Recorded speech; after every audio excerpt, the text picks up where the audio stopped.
नमस्कार. आशा की रसोईमध्ये आपलं स्वागत आहे.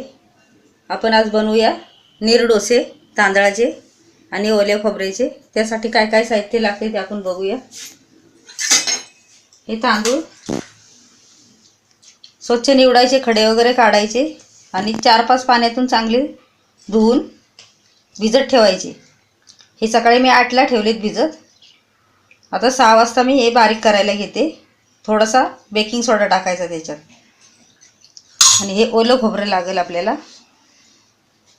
मीठ थोडंसं चवीनुसार, तेल लागणार डोस्यांना लावण्यासाठी, पाणी, एक कांदा लागेल तेल लावण्यासाठी आणि हा तवा लागेल निर्लेपचा आणि मिक्सरचे भांडे, मिक्सर लागेल आपल्याला हे तांदूळ बारीक करण्यासाठी. तर सगळ्यात अगोदर हे तांदूळ मी चांगले भिजत ठेवले 7 ते 8 तास. थंडी असल्यामुळे भिजत नाहीत ना पटकन. थोडासा बेकिंग सोडा टाकायचा 1 चिमूटभर.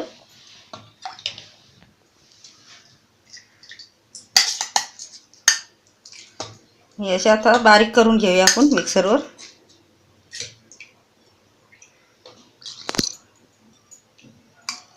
थोडं पाणी, ह्याचंच पाणी टाकायचं तांदळाचं आणि थोडं खोबरं टाकायचं, ओलं खोबरं. हा 1 नारळ किसून घेतलेला, कारण हे 1 किलो तांदूळ मी भिजत टाकले होते धुवून, 4-5 पाण्यातून चांगले धुवून काढलेले.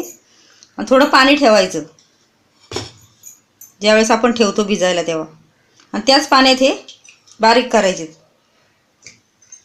आता मी हे चांगलं बारीक करून घेते सगळं.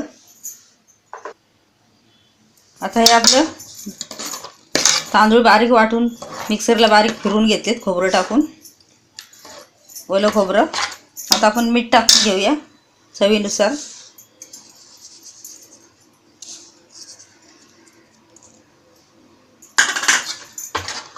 हे पीठ जास्त घट्ट नसतं, जास्त पातळही नसतं, मध्यम ठेवायचं आणि वाटायचंही जास्त बारीकही नाही, जास्त भरभरीतही नाही. असं जेवढं आपल्याला केवढं पातळ पाहिजेत डोसे त्याप्रमाणे पातळ करून घ्यायचं पीठ. हे जास्त घट्ट नसतंच, पातळच असतं.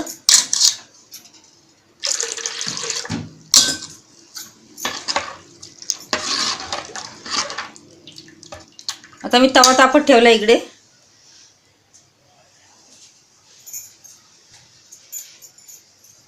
गॅस मध्यम ठेवून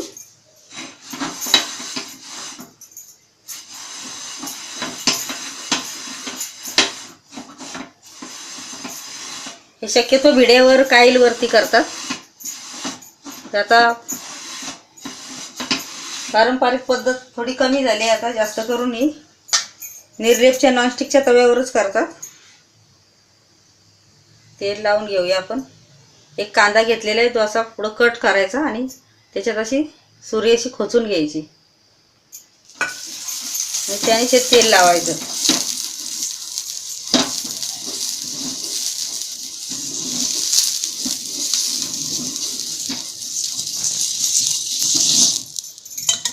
आता आपण टाकून घेऊया डोसा.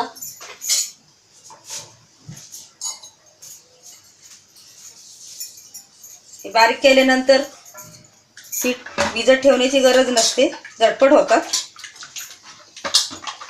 आणि ह्याच्यात पहिली गोष्ट म्हणजे मेथी नाही, बडीशोप नाही, धने नाहीत, फक्त तांदूळ भिजत घातलेले आणि ओलं खोबरं घेतलेलं. तवा आपला तापलाय चांगला.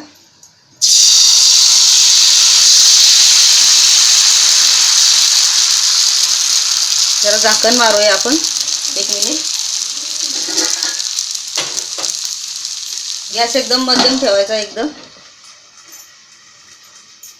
स्लो करून ठेवायचा एकदम, आणि 2 ते 3 मिनिट ठेवून द्यायचं झाकण टाकून. आता 2 मिनिट झाले.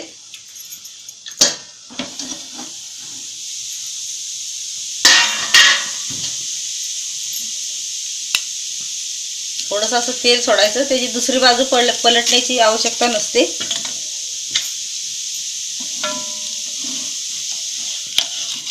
छान असा निघून आलाय. हे अशी आपली चपातीची टोपली असते, ती अशी उपडी ठेवायची आणि त्याच्यावर हा टाकायचा असा. आता मी असा दुसरा टाकून घेते.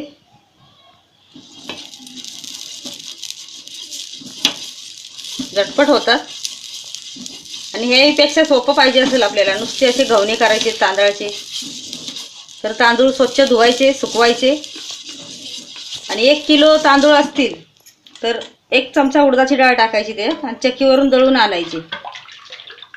पण पीठ असं जाडसर दळून आणायचं, बारीक दळून आणायचं नाही, नाहीतर घवणे मग चिकट होतात एक बाजूनी. ते असे तांदूळ भिजवत ठेवण्याची पण गरज नसते.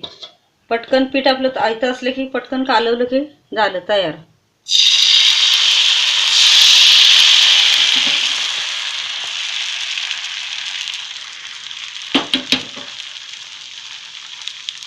मी असं करून घेते सगळं. असे डोसे आपले आपण तयार करून घ्यायचे. ओलं खोबरं टाकून केलेला तांदळाचा नीर डोसा मस्त मऊ लुसलुशीत होतो, छान खायला पण खूप छान लागतो, चविष्ट. तर पेले तसं घेतलं पीठ आपण असं त्याच्या ह्याच्यात होतं पटकन.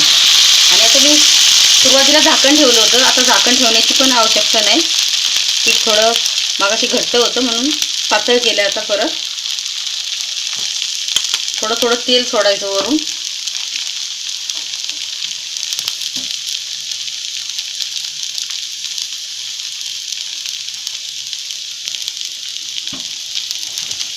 मस्त छान होतं, लागतं तेही छान खायला.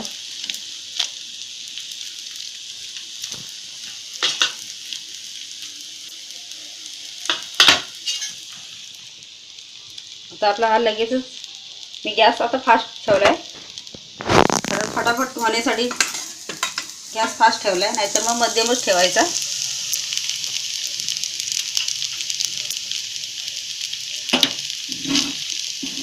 छान असा निगूर येतो, पलटी मारायची गरज नाही.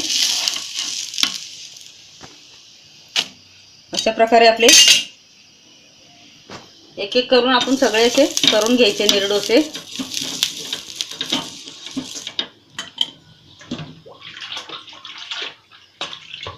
अशी सुरुवात केली पीठ टाकायला की असा फिरवायचा तेला झालं तयार. मी आता हे सगळं करून घेते. अशा प्रकारे आपले नीर डोसे तयार आहेत, ओलं खोबरं टाकून केलेले. करून पहा, खा आणि माझा व्हिडिओ लाईक करा. चिकन, मटन किंवा नारळाच्या चटणी बरोबर खूप छान लागतात. करून पहा. धन्यवाद.